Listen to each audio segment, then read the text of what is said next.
ये कहानी है रामनगर नाम के गांव की, जहां के पुलिस स्टेशन में एक नए हवलदार की पोस्टिंग हुई थी। उसका नाम राजा था और वो बहुत मिलनसार इंसान था। उसने बहुत जल्दी गांव वालों से बॉन्ड बना लिया था। अरे मुखिया जी, प्रणाम। क्या हाल चाल है आपका? अरे बस सब बढ़िया हवलदार जी, भोलेनाथ की कृपा है। वैसे भी सावन के महीने में हम थोड़े ज्यादा ही प्रसन्न रहते हैं। अरे ये बात तो सही कही आपने। सावन का महीना सबसे अलग होता है। चारों तरफ हरियाली और भोलेनाथ की भक्ति। ऐसे में जो दिन कटते हैं उसका कोई जोड़ी नहीं है। बिल्कुल सही कहा हवलदार साहब। अरे मेरा नाम राजा है मुखिया जी। आप हवलदार क्यों कहते रहते हैं हमेशा? अबे तो मेरा नाम भी रामलाल है, लेकिन आप भी तो हमें मुखिया मुखिया कहते रहते हैं कि नहीं? ओहो, तो आप बदला ले रहे हैं? अरे नहीं नहीं, ऐसी बात नहीं है। हम बदला नहीं, मौज लेते हैं। मौज।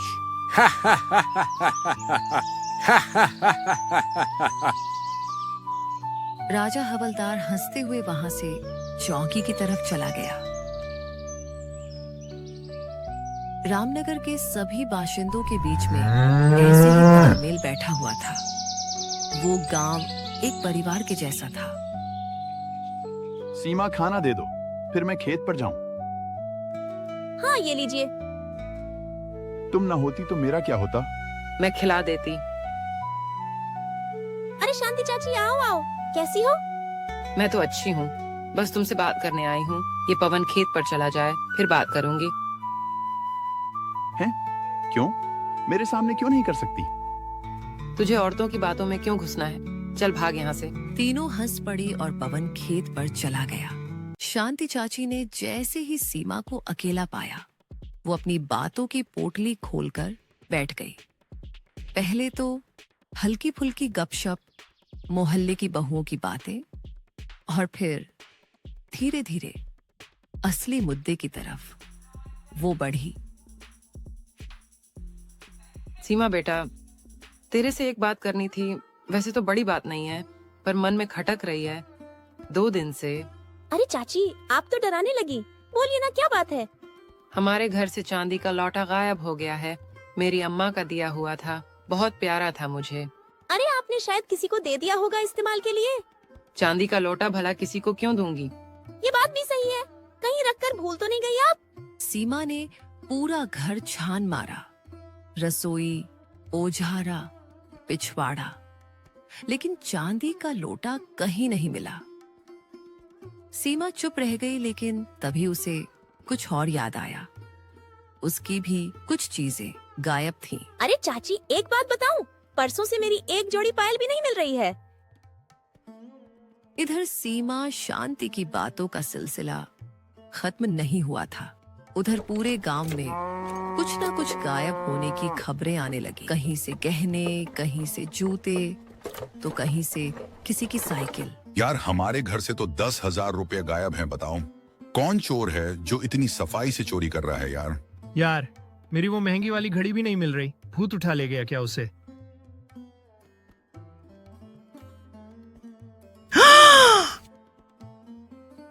अरे क्या हुआ?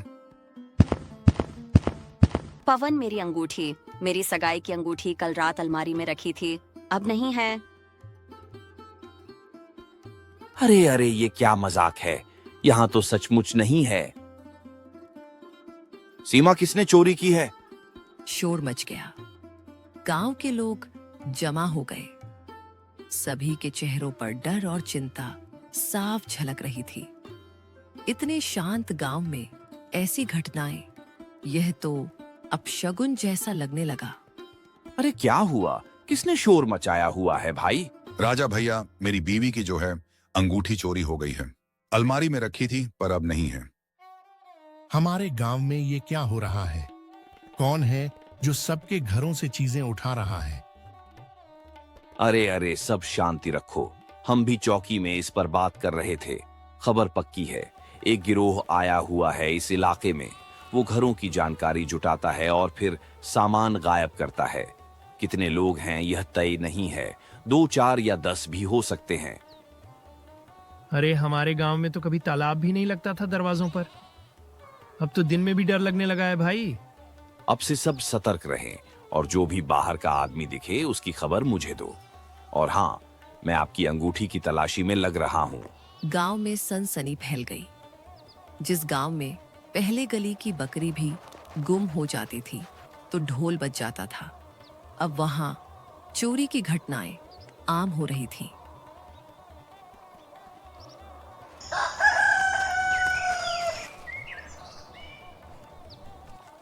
फिर अगले दिन अरे अरे, किसी ने तो मेरी बाइक ही गायब कर दी। रात में बरामदे में खड़ी थी। क्या क्या है, क्या कह रहा है भैया? क्या कह रहे हो भैया? हाँ भैया, सही कह रहे हैं, हद हो गई है। तो ये कोई साधारण चोर नहीं हो सकता, कोई है जो हमारे बीच ही रह रहा है। जब पूरा रामनगर चोरी की घटनाओं से परेशान था, उसी समय शाम के समय एक चमचमाती कार गांव के बाहर की टूटी सड़क पर अटक गई। ड्राइविंग सीट से उतरा एक काले कोट पेंट वाला व्यक्ति। हेलो, कोई है? गाड़ी बंद हो गई है, प्लीज कोई मदद करेगा। कुछ ही देर में गांव के मुखिया रामलाल वहां पहुंचे। अरे कौन हो बेटा, कहां से आए हो? नमस्ते, मेरा नाम सूरज है। शहर से आ रहा था कि अचानक गाड़ी बंद हो गई है। रात होने वाली है, आप बुरा ना माने तो मैं क्या एक रात यहां रुक सकता हूं? तुम मुसाफिर हो, ठीक है, पर गांव में थोड़ा जो है हंगामा चल रहा है, ध्यान रखना है। मुखिया जी ने कुछ सोचते हुए सूरज को अपने घर में एक कमरा दे दिया, लेकिन उधर से गुजरते राजा हवलदार की नजर सूरज पर पड़ गई।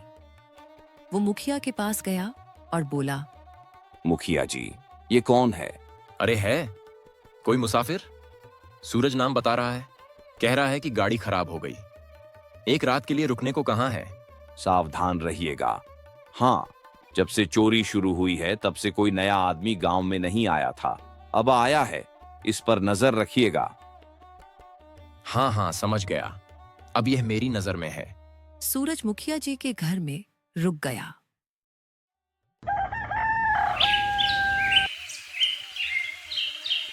लेकिन अगली सुबह अपनी कार ठीक कराने की बजाय गांव में इतनी नान से घूम रहा था, ना हाथ में कोई औजार, ना गाड़ी की फिक्र, जैसे वो गांव का सैलानी होना कि कोई राह भटका यात्री। अरे देखा वो सूरज यार, ये वही मुसाफिर है जो मुखिया जी के यहाँ पर रुका हुआ है। ऐसे घूम रहा है जैसे नानी के घर आया हो। इसको कोई जल्दी नहीं है कार ठीक करवाने की, अजीब है।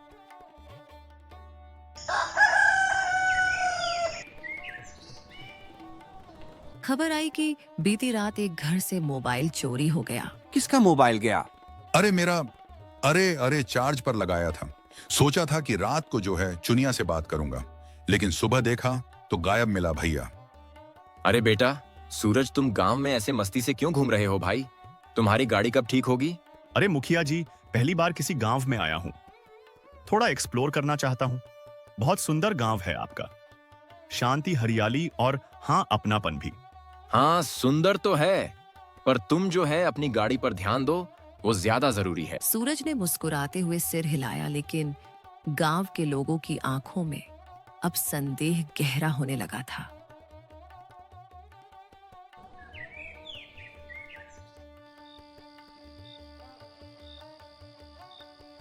और फिर रात के समय चौपाल पर, चौकी में भी यही बात चल रही थी, लेकिन कोई सबूत ही नहीं मिलता।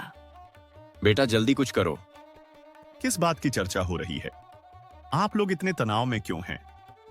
अरे तुम्हें नहीं पता है, गांव में एक के बाद एक चोरी हो रही है, चप्पल से लेके मोबाइल तक, और अब तो अंगूठी और बाइक भी।